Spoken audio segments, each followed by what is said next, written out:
बहुत साल पहले की बात है।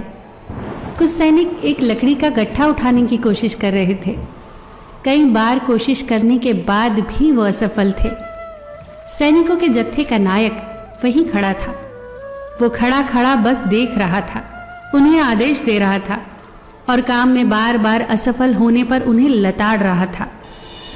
वहां से एक घुड़सवार गुजरा और उसने नायक से पूछा, तुम इनकी मदद क्यों नहीं करते? नायक ने जवाब दिया, मैं बॉस हूं, मैं इनका नायक हूं और मेरा काम सिर्फ इन्हें आदेश देना है। घुड़सवार तभी अपने घोड़े से उतरा और सैनिकों के पास गया। सैनिकों की गट्ठा उठाने में मदद की। शायद उस गट्ठे को उठाने में एक ही हाथ की जरूरत थी, जो हाथ उस नायक ने नहीं दिया, उस घुड़सवार ने दिया, क्योंकि नायक तो सिर्फ आदेश दे रहा था। क्या वो वाकई नायक कहलाने के लायक था? क्या नायक ऐसे ही होते हैं? सोचने वाली बात है। दूसरी तरफ था वो घुड़सवार, जिसने 1 मिनट की भी देरी नहीं की सैनिकों की सहायता करने में। घुड़सवार चुपचाप घोड़े पर सवार होकर उस नायक के पास गया और बोला, अगली बार जब तुम्हारे आदमियों को सहायता की जरूरत पड़े तो तुम अपने नायक को बुला लेना। ये कहकर वो घुड़सवार चला गया। जानते हैं वो नायकों का नायक, वो घुड़सवार कौन था? वो कोई और नहीं, जॉर्ज वॉशिंगटन थे। आपका पद ये तय नहीं करता कि आप कितने महान हैं, आपके काम तय करते हैं कि आप कितने महान हैं। चालाकियां सीखना बहुत आसान है, पर आप उन चालाकियों से अपने व्यक्तित्व में कुछ ऐड नहीं कर सकते, कुछ जोड़ नहीं सकते। एक खोखले व्यक्तित्व वाला इंसान ओछा और उथला ही रह जाता है। इंसान के व्यक्तित्व में वजन होना चाहिए, उदार होना, दयालु होना, शिष्टाचारी होना, विनम्र होना, ईमानदार होना। ये हैं असली जीवन मूल्य जो व्यक्तित्व में वजन पैदा करते हैं। अपने व्यक्तित्व पर काम करिए, फिर आपकी चमक को दुनिया में बिखरने से कोई रोक नहीं सकता। फिर आपके लिए बजी तालियों की गूंज दूर तक सुनाई देगी। आजकल सिर्फ यही सुनने को मिलता है, सिर्फ अपने बारे में सोचो, सेल्फिश बनो तभी सफल हो पाओगे, बुरे बनो तभी सफलता मिलेगी। हो सकता है ऐसा करने से सफल हो भी जाओ, पैसे भी कमा लो, पर अंदरूनी खुशी मिली या नहीं ये ज़रूर बताना। आत्मसंतुष्टि मिली या नहीं ये ज़रूर बताना। शांति मिली या नहीं ये ज़रूर बताना। एक दिन एक 10 साल का बच्चा एक आइसक्रीम की दुकान पर गया। वो कुर्सी पर बैठा और वेटर को बुलाकर पूछा, एक कोन आइसक्रीम कितने की है? वेटर ने कहा 25 रुपए की। बच्चे ने अपनी जेब से सिक्के निकाले और गिनने लगा। सिक्के गिनने के बाद उसने फिर वेटर से पूछा, एक कप आइसक्रीम कितने की है? वेटर भी जल्दी में था, उसके पास बहुत ग्राहक थे और बच्चा उसे उलझाए हुए था। वेटर ने झल्लाकर कहा, कप में आइसक्रीम 20 रुपए की है। बच्चे ने कहा, फिर वही ले आओ। बच्चे ने बड़े मज़े से आइसक्रीम खाई और वो चला गया।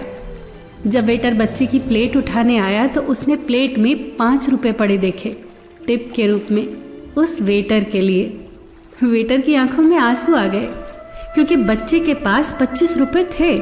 वो अपनी मनपसंद कोन वाली आइसक्रीम खा सकता था, पर बच्चे ने अपनी खुशी में उस वेटर को भी शामिल करने की सोची।